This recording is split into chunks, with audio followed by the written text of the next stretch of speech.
5 weeks after the Norfolk Southern train disaster in the small town of East Palestine, Ohio, the company's CEO, Alan Shaw, was grilled on Capitol Hill Thursday about the February 3rd derailment and so-called controlled burn that blanketed the town with a toxic brew of at least 6 hazardous chemicals and gases, including vinyl chloride, which, when heated, becomes phosgene, the World War I chemical weapon. Shaw testified before the Senate's Environment and Public Works Committee just days after the 3rd derailment of a Norfolk Southern train in the U.S. since that derailment in East Palestine.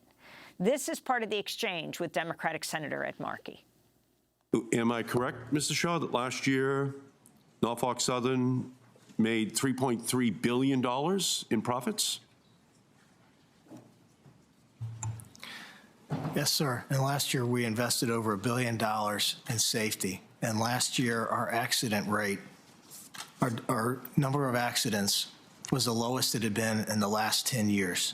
Our safety stats, Senator, continue to improve. And I am committed to making Norfolk Southern safety culture the best in the industry. Well, you're not having a good month.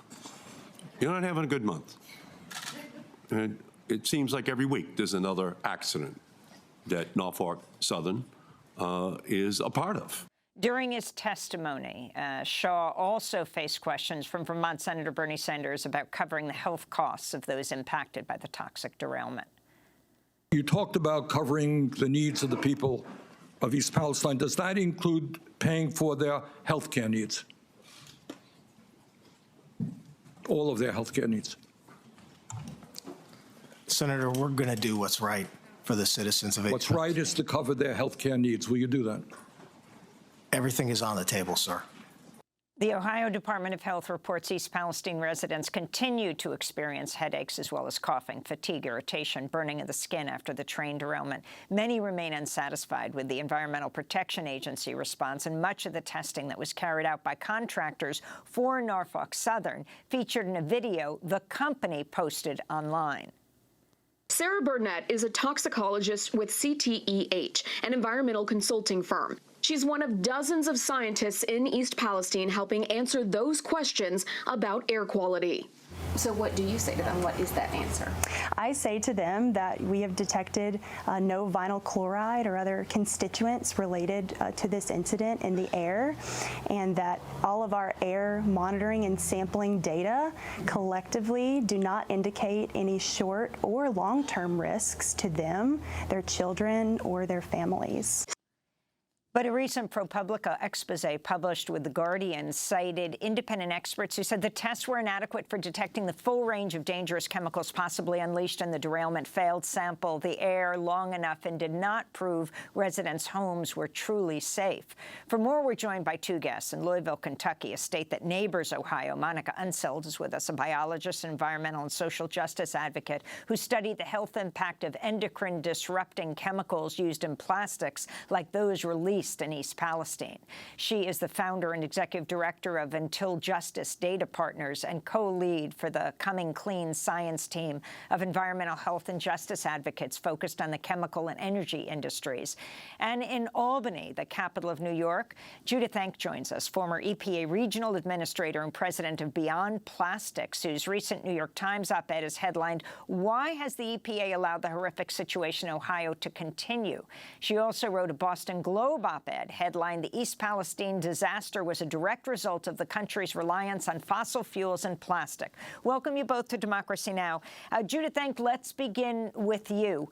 Talk about what you think has to be done right now with East Palestine, and then what you think caused it. I mean, you are the EPA regional director in this area. What should the government be doing, and what did Norfolk Southern do wrong? Well, the government needs to do so much more, starting with why are we producing so much vinyl chloride? That is used for one purpose, and that is to manufacture plastic, PVC plastic. And so part of that is risks associated where the manufacturing takes place, mostly in Black and brown communities in Louisiana and Texas. You put this vinyl chloride on the train tracks. We know that there are, unfortunately, many derailments a year. And so this accident happened. I question whether it was smart to drain this known carcinogen into local ditches and set it on fire without evacuating enough people. The evacuation zone was only 1 mile by 2 miles, without putting testing in place. And then just a few days later, lifting the evacuation order, telling people that it was safe for them to return with very limited testing. Dioxin testing didn't happen until a month later after pressure from the public and media cycles calling out the EPA. And then unfortunately, the EPA asked the polluter here, the rail company, to do the testing. And the dioxin testing, I think, is far too limited. We need surface testing inside people's homes. Most people spend most of their time indoors, and volatile organic compounds, other contaminants will settle on people's kitchen counters, rugs where kids crawl, furniture.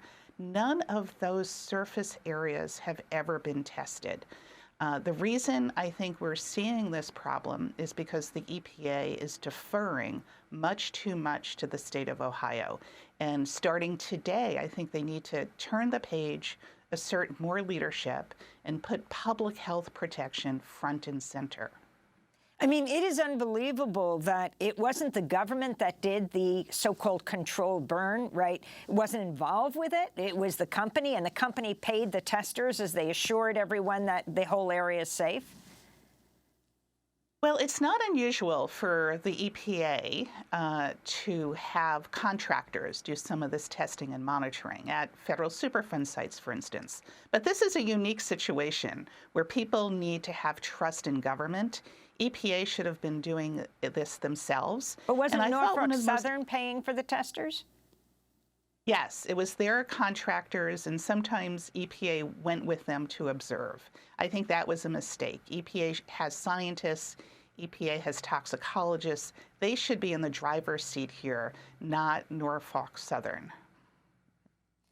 And this issue, let me bring in Monica Unseld, of vinyl chloride and the chemicals that were released in this. We have to be very clear. There were 3 people, 1 a trainee on this train, just 3 Norfolk Southern employees. And the train was more than 2 miles long, and that's not one of the longest trains of Norfolk Southern. What chemicals were released? Good morning.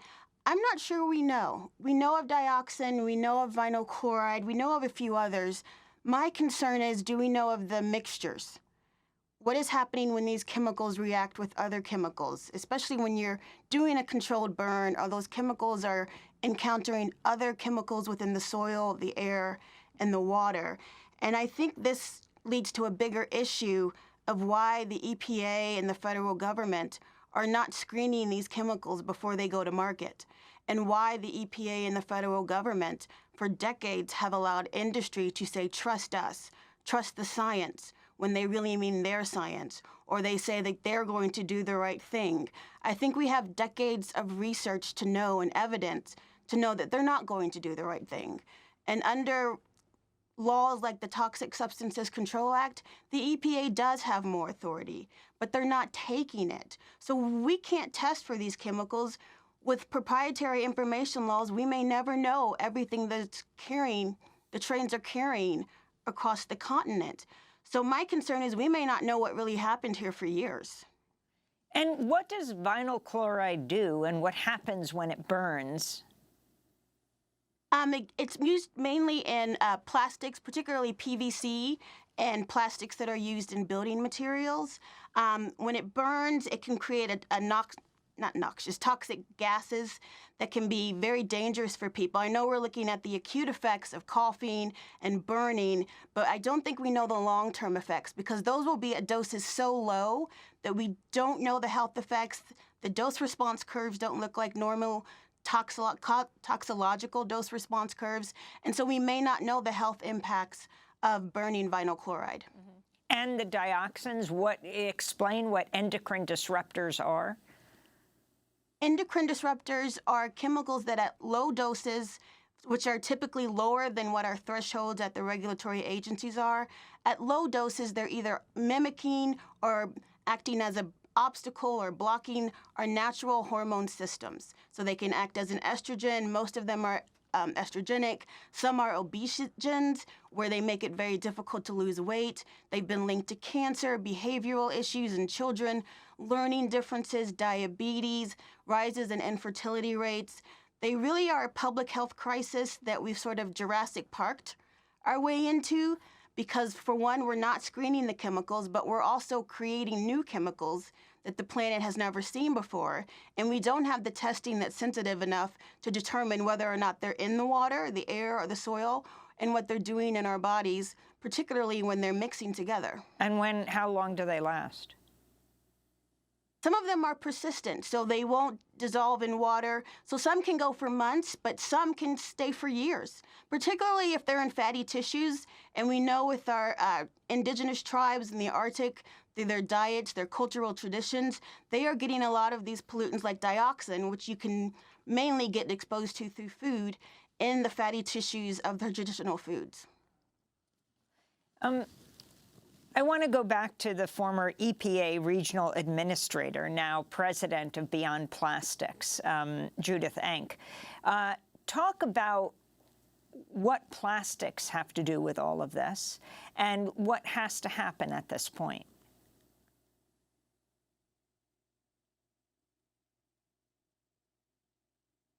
And the accident that took place in Ohio, because 5 of the train cars that's causing the most damage contained vinyl chloride, a human carcinogen that was declared a human carcinogen back in 1974.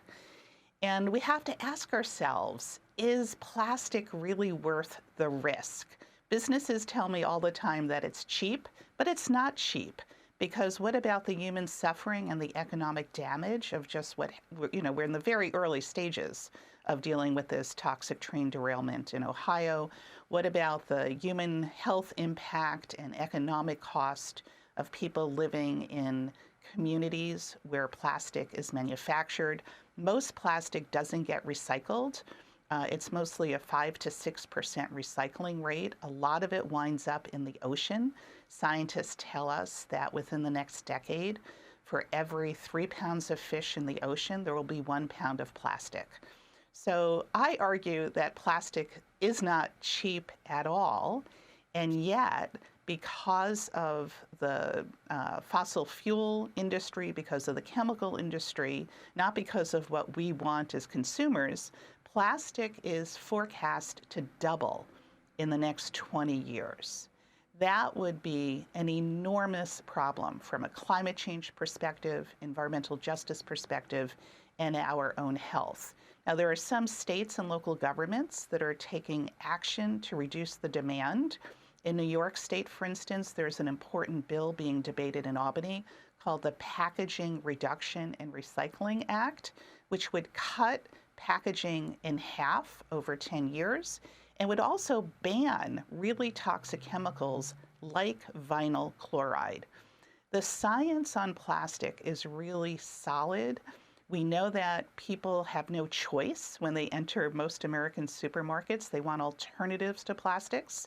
What's missing is the political will to break free from the grip of the chemical industry, the plastic industry, and the fossil fuel industry that are all united in pushing more plastic onto the marketplace. Unless these change, I'm afraid we're going to see more East Palestines in our future, more climate change, more adverse health impacts. And this is all because the Congress, state lawmakers in some states, and the Biden administration just refuse to stand up to the plastics industry.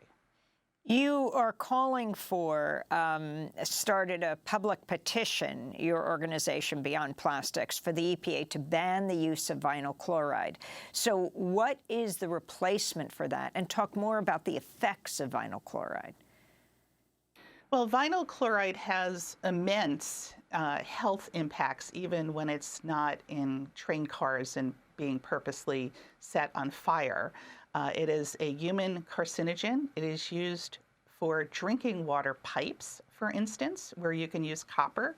It's used for packaging, where you can use refillable, reusable packaging, or packaging made from recycled material like metal, glass, cardboard, paper. It's used for toys. The iconic little yellow rubber ducky that floats around in children's bathtubs, that's made from polyvinyl chloride. Let's just ditch that ducky and have toys that do not pose a risk to kids, especially when they're chewing on the plastic. There's an abundance of alternatives to polyvinyl chloride plastic and many plastics. It's just a matter of political will, as I said, just as we have fuel efficiency standards for cars and appliances, it's time to have environmental standards for packaging, which is a giant part of the plastic picture.